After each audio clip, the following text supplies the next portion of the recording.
Handa ka na ba? Woo! Unang tikim, langit agad. Ano ba tingin mo na yaw? Dahil sa video ito, kailangan mo nang ihanda ang colchicine, celecoxib, urinorm na tinatago mo. Kasi ang dadayuhin natin ngayon ay hindi lang pangputok-batok ang baon, kundi gigisingin niya rin ang mga kumakanog ng tuhod mo. Ano ba?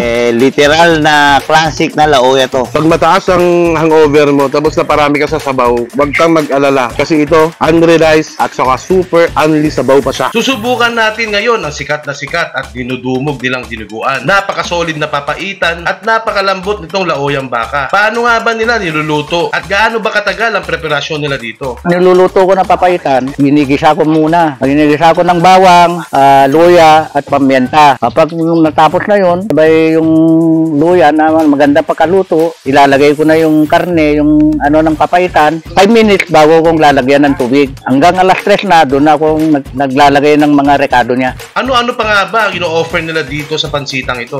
Dito po sa Tumangils Pansiteria po, nagsaserve din po kami ng papaitan, laoya, saka dinuguan kalabaw po. Every Saturday, Sunday po yung laoya namin. Pansitan na nagsiserve din ng papaitan, laoya at dinuguan. Ano naman kaya ang masasabi ng mga customer nila kung bakit lagi nila itong binabalik-balikan? Sabaw to, perfect na bisi-bisinan na ako, gar. Woo! Ano ba tingin mo na yaw? Ano mo na? Yung papaitan, guys, saktong-sakto lang yung pait niya for me, ha. Ewan ko lang sa iba. Siyempre, yung panglasa ko naman, yung pait niya, nandoon lang, balanse lang.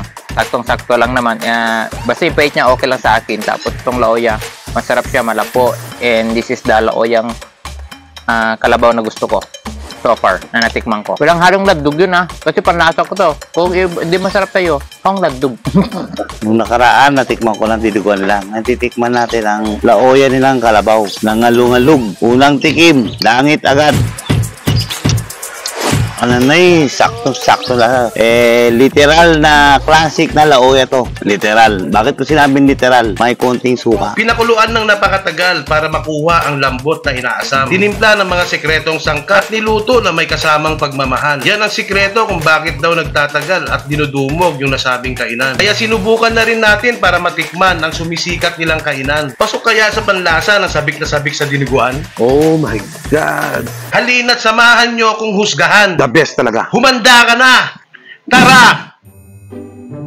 Ayan, nandito tayo ngayon sa Tumangils Food House para tikman yung sumisikat talaga ngayon na dinuguan ng baka or kalabaw at saka yung papaitan nila. Ito yung mga papaitan nila eh. Ayan, bumisita ako kanina dun sa kitchen nila. Kinento nila kung paano nila pinaprocess itong mga to. So, sobrang tagal pinapakuluan. Ang napansin ko sa kanila, sobrang linis nila. Sobrang linis magluto. Sana gustuhan ko dito, hindi nila tinitipid yung regado. O, nakita nyo to, may mga intestines. Ayan. No doubt kaya sobrang lambot ito kasi more than 3 hours nilang niluluto at saka pinapalambot. Tikman natin. Ito kanina, bawal. Actually, bawal sa akin itong dalawa kasi may arthritis ako. Kaso hindi ko talaga mapipigilan talaga na ako. Hindi ko talaga napipigilan na pag ganitong ulam. May kamot naman eh.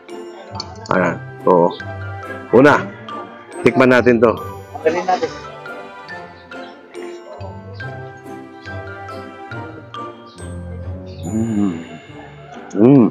As in, ang lambot na talaga. Tama yung sinasabi nila talaga na pagpunta ka dito, super lambot. Yung papait niya, hindi ganun ka...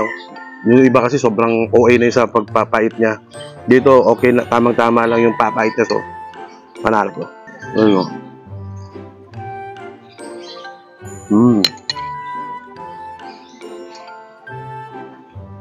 Ngayon, ito na. This is it. Ito talaga yung pinunta ko dito. Itong dinuguan nila. Itong dinuguan na to, hindi madalas natin makita sa mga handaan. Kasi ito, baka or kalabaw ang nilalagay nila dito. Yeah. Masarap din to. Kasi wala siyang, hindi ganun kaalat. Tapos yung asim niya nandun. Malambot din yung karne. So, panalo. At sa napansin ko dito, wala yung ando. Wala siyang amoy. Wala siyang aftertaste. Panalo. Parang siya may cream na hindi ko alam pero ang sarap. I-try nyo to. Tumangils lang. Anak ko ng is. Cheers.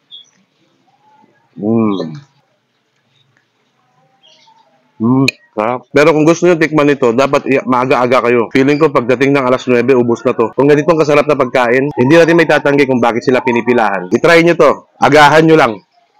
Ang daming intestine. Ibang papaitan, hindi mo na makikita ko to kasi ito ata pinakamahal. Hindi ko alam ha. Arthritis. Putok-batok. Let's go. Pag mataas ang hangover mo, tapos naparami ka sa sabaw, wag kang mag-alala. Kasi ito, unri rice at saka super unli sabaw pa siya. The best talaga. Oh my God. So guys, kung gusto nyo tikman ito, andito lang sila sa Anafunan East. Hanapin nyo lang Tumangils Food House or Tumangils Pansiteria. Andito na lahat, from pansit, laoya, papaitan, dinuguan, na hindi mo makikita basta-basta dito sa atin. So kung gusto nyo tikman ito, must try guys. So i-enjoy ko muna yung pagkain ko. Thank you for watching guys. Tilly F Moto, peace.